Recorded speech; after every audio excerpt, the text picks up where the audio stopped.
Welcome back, welcome back. Thanks everyone for tuning in. It's been a while since I made a video. Today we got a couple of exciting things to go over and open up. And I guess we'll get started. We have OEM decals. This is $3.95 because that's what this all was converted to. So that's the sticker we put on the recoil. And then we have another OEM sticker for the clutch cover on the other side of the saw. So we're gonna get those put on as soon as the project is completed. We're waiting for back ordered parts right now.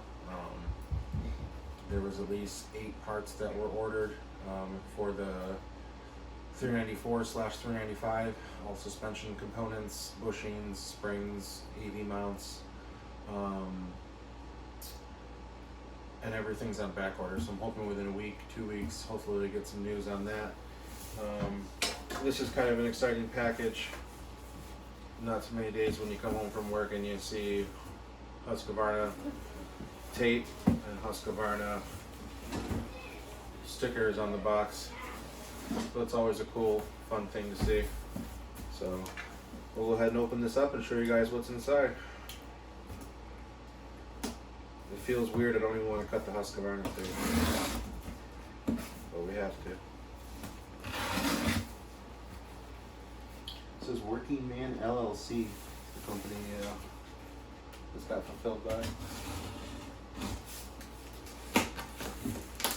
So this was, someone said there was on one website you can get them for like $27, but cheapest I found this was pretty much $50 out the door. And it's kind of funny because the 562 3/4 wrap handle was way more cheaper than this. So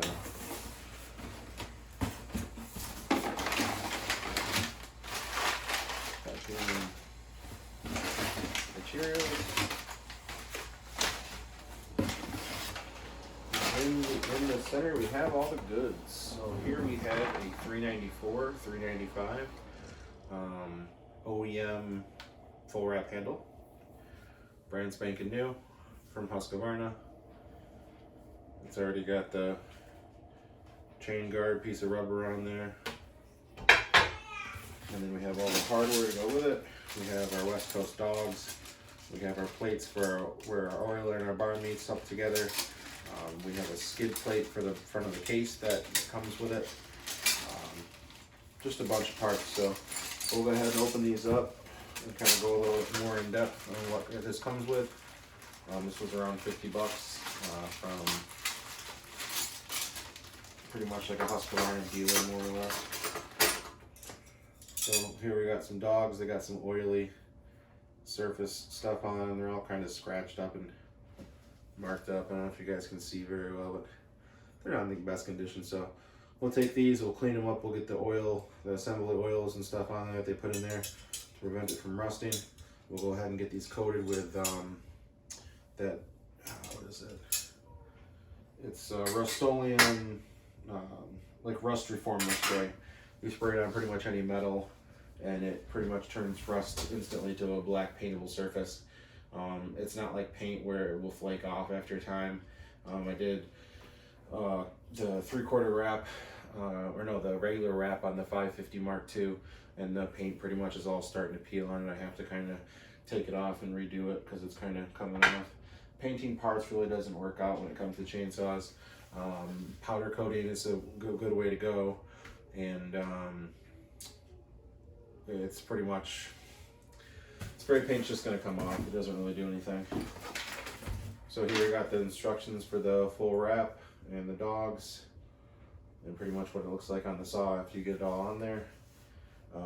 I'm waiting on the bottom 2 studs that the bottom 2 bolts go in for the handle down here. I don't have studs. The studs that I have are stripped out, so I ordered them. That's also one of the parts that's on back order. That's always cool to see. Got Axeman going right now. So yeah, we'll get these cleaned up. Let's see what else we got in here. This is the plate that protects the bottom of the case. And the inside of it, you can kind of see is missing coating as well. It's not the best quality, not the best finish. And quality's good. Straight from Husqvarna, it's genuine parts. It says right on the bag, genuine parts, genuine Husqvarna Group. These plates, you got to make sure you don't bend them, because once they get bent, they're never the same, and it's not good. So one goes for the saw, and then the other one goes on the clutch cover. And then this looks like the piece in the bottom that joins them together, that reinforces and stiffs it up.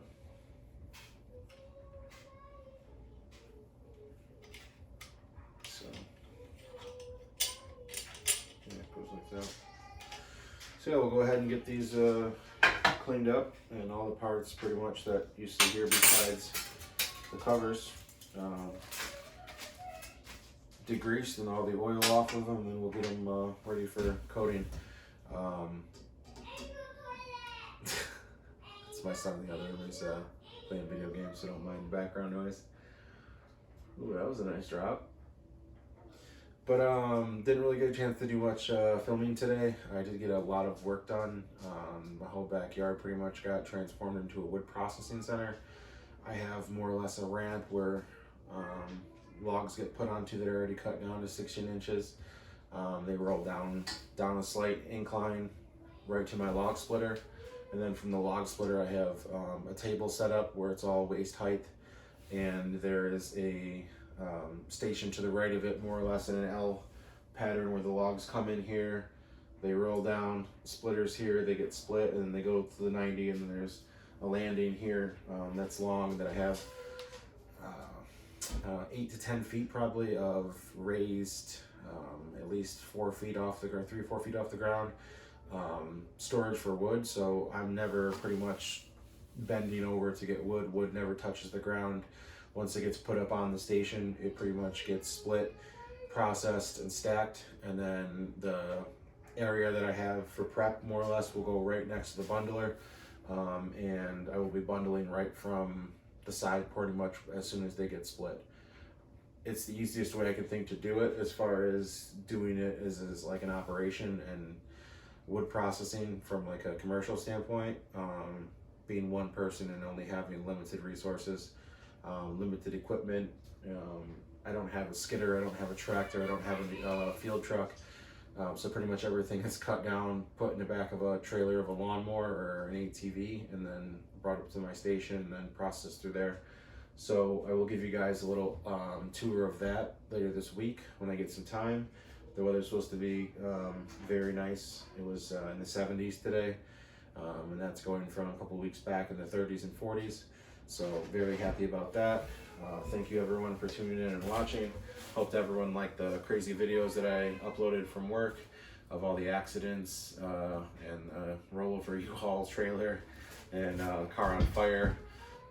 It was a crazy night. I actually got back pretty late and was waiting at the light pretty much after getting off the thruway at a red light, turning left in a semi. And another semi on the right of us came and pretty much just blew by us and ran right to the red light. Thank God no one was coming. Otherwise, he definitely probably would have killed somebody. People are crazy. You really got to watch out for you and your loved ones, especially when you guys are on the road. I don't really worry about me or myself, more or less. I worry about other people. Like, I know my girlfriend can drive good, and I worry about the other people that are on the road with her and the people that are on the road with me, because you kind of can't predict what everyone's going to do sometimes. That's about it. I will take you guys down in the basement later this week and give you guys an update on what I got going on the 394. It's all torn apart right now. I'm going through it and probably going to replace the worm gear for the oiler.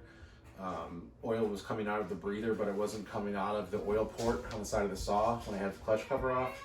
I have to take some videos of that and see if it's changed at all. I took some compressed air in around 2 to 3 psi and blew in there, and there was some sort of a blockage. I feel like that kind of loosened up, so I'm hoping that fixed it. If not, I'll just take the clutch off later this week or as soon as that worm gear comes in that I ordered as well.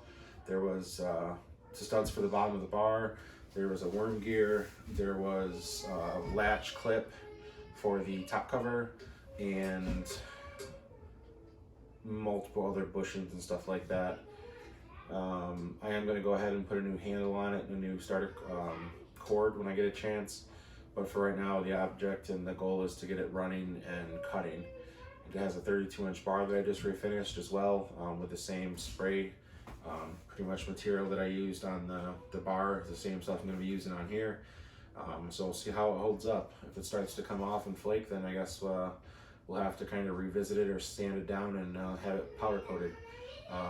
Or maybe even get a powder coating kit and try it myself. It's something I wanted to dabble in at some point in my life, as well as painting with an HPLC gun.